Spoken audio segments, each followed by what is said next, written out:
नमस्कार आपन को स्वागत।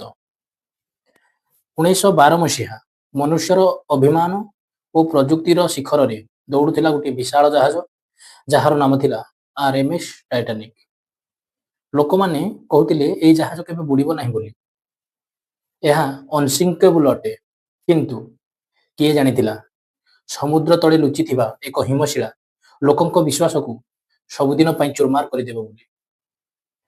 14 एप्रिल राति आटलांटिक समुद्र शांत थिला, किंतु किछि घंटा मध्यरे इतिहास लेखाजिबो रक्त लुह और विदायर कहानी रे। 1500 रु अधिक लोकंक स्वप्न समुद्र तळे सोईजिबो। कौन भूल हैला आउ काहेकि एही दुर्घटना आज पर्यंत गोटे रहस्य होई रहिछि। आज आमे जानिबा टाइटानिक रो सेही दुख भरा भयंकर एवं अविश्वसनीय सत्य। The tragedy of Titanic the untold truth. चलंतु देखिबा। आरएमएस टाइटानिक को तैयारी करिथिला इंग्लैंड रो प्रसिद्ध ship builder Harland and Wolff. यह नॉर्दर्न आइलैंड रो बेलफास्ट शहर रे निर्माण करा जायतिला। एही जहाज रो मालिक थिला व्हाइट स्टार लाइन नामक एक कंपनी। पाखापाखी 3 वर्ष लागिथिला जहाजटी को तैयारी करिया पई। से समय खर्च होइतिला 7.5 मिलियन डॉलर। भारतीय मुद्रा रे जदि तुलना करा जाए ताहले 1600 कोटी टंका हेबो। टाइटानिक सेते बेले सबुठारु बड़ और लग्जरी पैसेंजर जहाज थिला।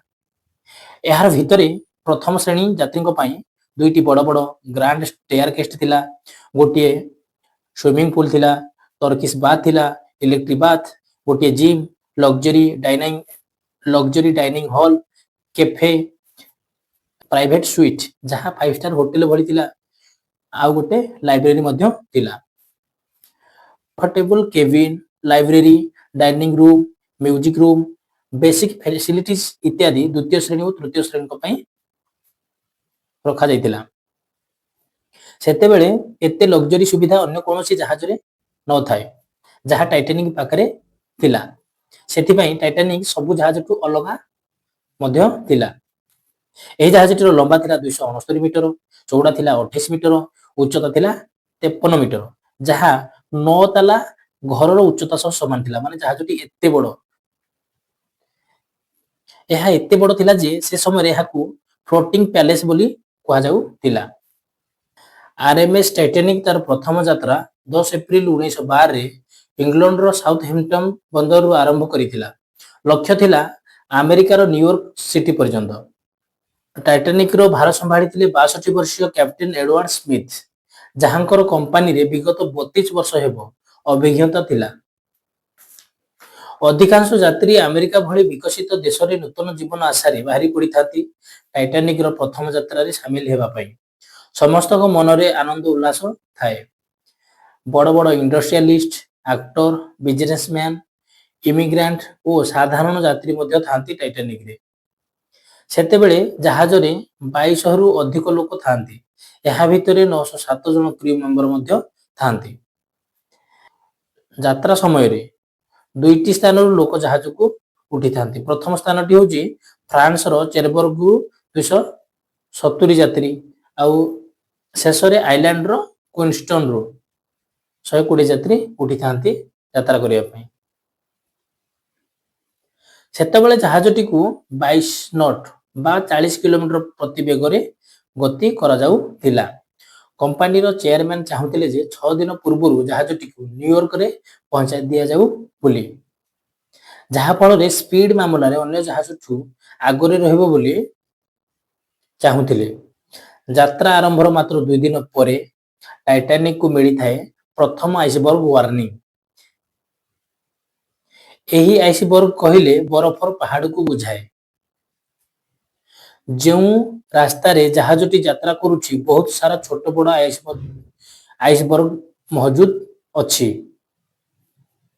प्रत्येक जहाजंकर काम थिला जे तार पछपटे जेते जहाज आसुथिबे समस्त को सिग्नल माध्यम रे वार्निंग देबा, जहा फल रे जहाज गुडी को सुरक्षित रे यात्रा करिया पई सजग होई जिवे।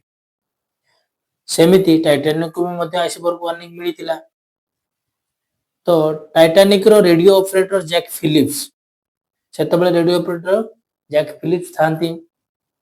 ତ ସେ ସିଗ୍ନାଲ ପାଇଥାନ୍ତି ଆଉ ସିଗ୍ନାଲ ପାଇ କ୍ୟାପ୍ଟେନକୁ ମଧ୍ୟ ଜଣାଇଥାନ୍ତି। ଆଗକୁ ବିପଦ ଅଛି ବୋଲି କ୍ୟାପ୍ଟେନ ସ୍ମିଥ କଣ କଲେ ନା ଜାହାଜକୁ ବାମ ମୋଡ଼ କରିଦେଇଥିଲେ, କିନ୍ତୁ ଜାହାଜର ସ୍ପିଡକୁ କମ କରି ନଥିଲେ। ସେମିତି ଦ୍ରୁତ ଗତିରେ ଜାହାଜଟି ସମୁଦ୍ରର ବକ୍ଷକୁ ଚିରିକି ଆଗକୁ ମାଡ଼ି ଚାଲିଥାଏ। ପୁଣି 2 ଦିନ ମାନେ 14 ଏପ୍ରିଲକୁ ଟାଇଟାନିକକୁ ମିଳିଥାଏ ଆଉ 7ଟି ଆଇସବର୍ଗ ୱାର୍ନିଂ। ଏହି ୱାର୍ନିଂକୁ ମଧ୍ୟ ଇଗ୍ନୋର କରିଦିଆଯାଇଥାଏ। ସେମିତି ଜାହାଜଟି ଦ୍ରୁତ ଗତିରେ ସମୁଦ୍ରର ବକ୍ଷକୁ ଚିରି ଆଗକୁ ମାଡ଼ି ଚାଲିଥାଏ। 14 ଏପ୍ରିଲ ରାତିର ଖାସ କଥା ହେଲା ଯେ ସେଇଦିନ କଣ ନା ଚନ୍ଦ୍ର ଆସିନଥାଏ, ସବୁଆଡେ ଅନ୍ଧାର ଥାଏ।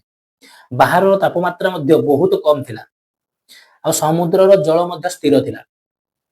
ସେଥିପାଇଁ ଆଗକୁ ଆଇସବର୍ଗ ଅଛି କି ନ ଅଛି ଜଣା ପଡୁ ନଥିଲା। ଯଦି ସମୁଦ୍ର ଅଶାନ୍ତ ଥାନ୍ତା ତାହେଲେ ସମୁଦ୍ରର ଢେଉ ଆଇସବର୍ଗ ସହିତ ବାଡେଇ ହୋଇ ଶବ୍ଦ କରିଥାନ୍ତି, ଯାହା ଫଳରେ କି ଆଗକୁ ଆଇସବର୍ଗ ଅଛି ବୋଲି ଜଣା ପଡିଥାନ୍ତା। କିନ୍ତୁ ଦୁର୍ଭାଗ୍ୟବଶତଃ ସମୁଦ୍ର ଶାନ୍ତ ବି ଥିଲା। ରାତି 10:55ରେ ଟାଇଟାନିକକୁ ମିଳିଥାଏ ଶେଷ ଆଇସବର୍ଗ ୱାର୍ନିଂ। ଟାଇଟାନିକଠୁ 37 କିଲୋମିଟର ଦୂରରେ ଯାତ୍ରା କରୁଥିବା ଏସଏସ୍ କାଲିଫର୍ଣ୍ଣିଆର ଜାହାଜର ଓଏଲଏସ୍ ଅପରେଟର ସାର୍ ସିରିଲ୍ ଏଭାନ୍ସ ଏହି ୱାର୍ନିଂ ପଠାଇଥାନ୍ତି। କିନ୍ତୁ ୱାର୍ନିଂ ମିଳିଲା ପରେ ବି ଜ୍ୟାକ୍ ଫିଲିପ୍ସ ଇଗ୍ନୋର କରିଦିଅନ୍ତି, ଯାତ୍ରୀମାନଙ୍କ ମେସେଜ ପଠାଇବାରେ ବ୍ୟସ୍ତ ରହିଯାନ୍ତି। ଶେଷରେ କାଲିଫର୍ଣ୍ଣିଆନ ଜାହାଜଟି ସେଇଠି ବିଶ୍ରାମ ନେଇଥାଏ।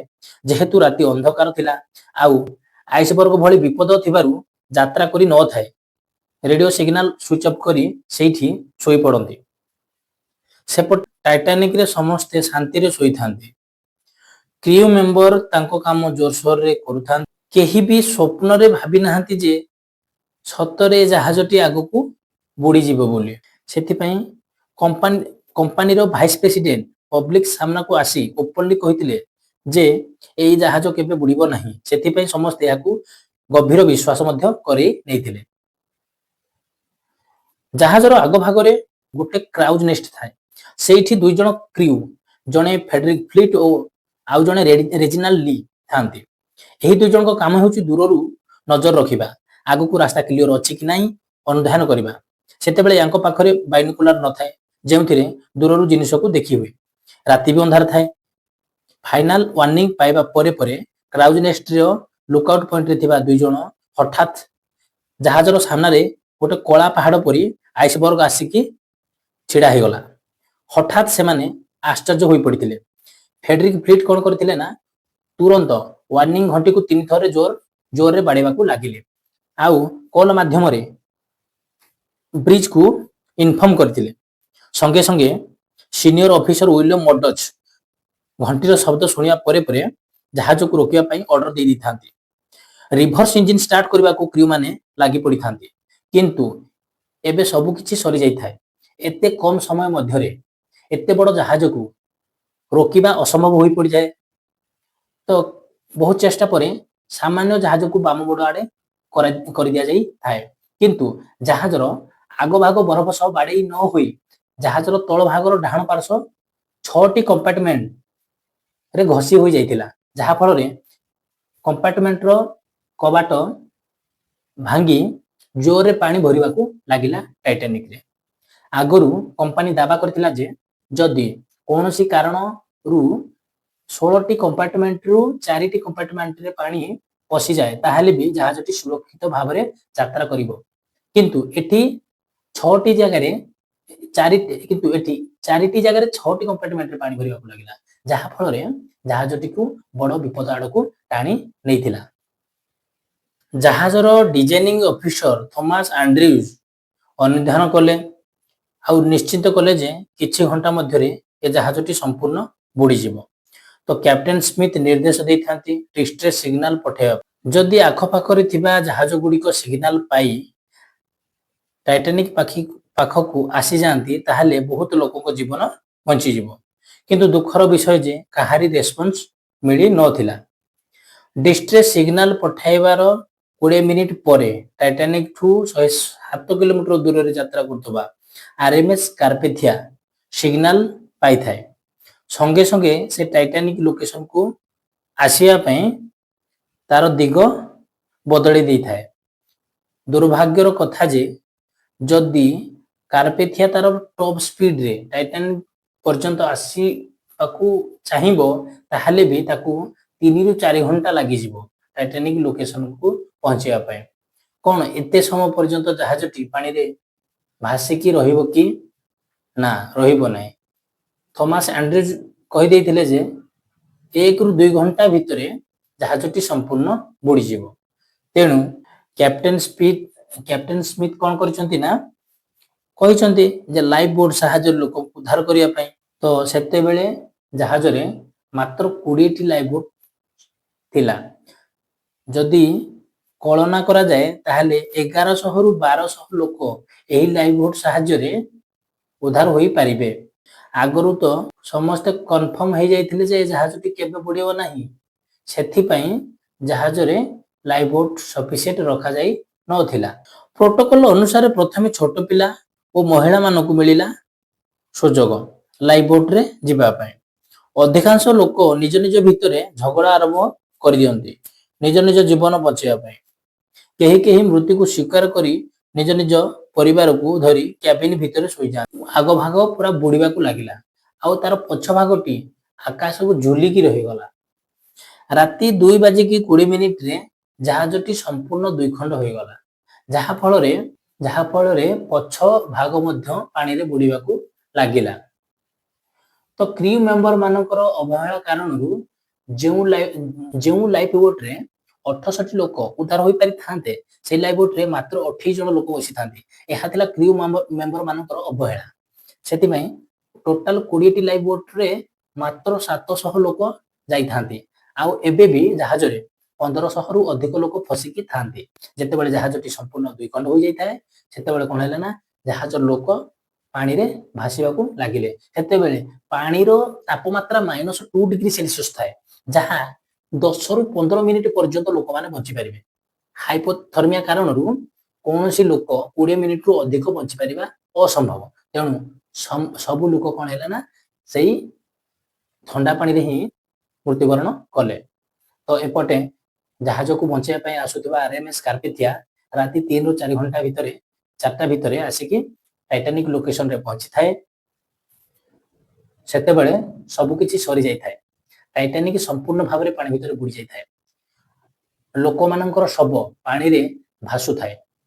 କେବଳ ଲାଇଫ ବୋଟ ସାହାଯ୍ୟରେ ବଞ୍ଚି ଯାଇଥିବା 705 ଲୋକକୁ ସେ ସକ୍ସେସଫୁଲି ରେସ୍କ୍ୟୁ କରିନେଇଥାଏ। ଆଉ ନ୍ୟୁୟର୍କ ସହର ପର୍ଯ୍ୟନ୍ତ ଯାତ୍ରା ଆରମ୍ଭ କରିଦେଇଥାଏ।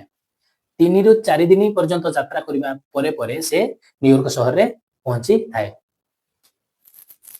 କୁହାଯାଏ କ୍ୟାପ୍ଟେନ ସ୍ମିଥ ଶେଷ ପର୍ଯ୍ୟନ୍ତ ନିଜ ଚାମ୍ବରକୁ ଛାଡ଼ି କୌଣସି ଆଡ଼େ ଯାଇନଥାନ୍ତି। ଜାହାଜ ଯେତେବେଳେ ସମ୍ପୂର୍ଣ୍ଣ ବୁଡ଼ିଗଲା ସେ ମଧ୍ୟ ଜାହାଜ ସହିତ ବୁଡ଼ି ଯାଇଥିଲେ। ଆଉ କେହି କେହି କୁହନ୍ତି ଯେ ସେ ନିଜେ ନିଜକୁ ଗୁଳି କରି ହତ୍ୟା କରି ଦେଇଥିଲେ। ଯେଉଁ ଜାହାଜକୁ ବନେଇବା ପାଇଁ 3 ବର୍ଷ ଲାଗିଥିଲା ଆଜି ମାତ୍ର 3 ଘଣ୍ଟା ବି ଲାଗିନଥିଲା ବୁଡ଼ିବା ପାଇଁ। କ୍ୟାପ୍ଟେନଙ୍କ ସେ ଛୋଟ ଭୁଲ ୱାର୍ଣ୍ଣିଂ ପାଇ ମଧ୍ୟ ଜାହାଜର ଗତିକୁ କମ କରିନଥିଲେ, ଯାହାଫଳରେ ଏତେ ଲୋକଙ୍କ ଜୀବନ ଚାଲି ଯାଇଥିଲା। ସେହି ଦିନଠୁ ସବୁ ଜାହାଜରେ ଲାଇଫ ବୋଟ ସଫିସିଏଣ୍ଟ ରଖିବା ପାଇଁ ବାଧ୍ୟତାମୂଳକ କରାଗଲା। ପ୍ରକୃତି ଆଗରେ ମାନବ ଅହଙ୍କାରର ପରାଜୟ ସମଗ୍ର ବିଶ୍ୱରେ ଆଜି ବି ରହସ୍ୟ ହୋଇ ରହିଯାଇଛି। ଯଦି ଭିଡ଼ିଓଟି ଆପଣଙ୍କୁ ଭଲ ଲାଗିଲା ତାହେଲେ ଏହି ଚ୍ୟାନେଲକୁ ସବସ୍କ୍ରାଇବ କରନ୍ତୁ, ପାଖରେ ଥିବା ବେଲ ଆଇକନକୁ ପ୍ରେସ୍ କରନ୍ତୁ, ଯାହାଫଳରେ ନୂଆ ନୂଆ ଭିଡ଼ିଓ ଆପଣଙ୍କ ପାଖକୁ ପହଞ୍ଚିଯିବ। ରହିଲି, ଧନ୍ୟବାଦ।